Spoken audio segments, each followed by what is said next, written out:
এইটা হলো এমন একটি শহর, এই শহরে কোনোদিন বৃষ্টি হয় না। এই শহরের প্রত্যেকটা মানুষ প্রায় জলের কারণেই মারা গেছে।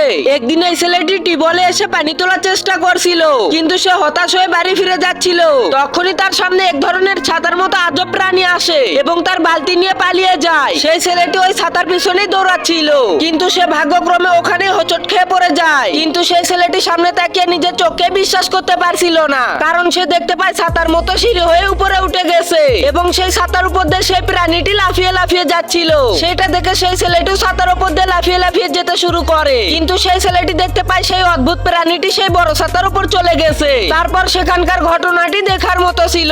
হঠাৎ করে তাদের শহরে মেঘ ছড়িয়ে পড়ে এবং সেই ঘটনাটি ওই ছেলেটি এক মনে দেখতে লাগে, কিন্তু সেই মুহূর্তে ওই অদ্ভুত প্রাণীটি তার মাথার উপর ছাতা নিয়ে চলে আসে। আর দেখতে দেখতে একটু পরে সেইখানে বৃষ্টি হতে শুরু করে এবং সেই ছেলেটি ছাতার উপর দাঁড়িয়ে বৃষ্টি দেখছিল।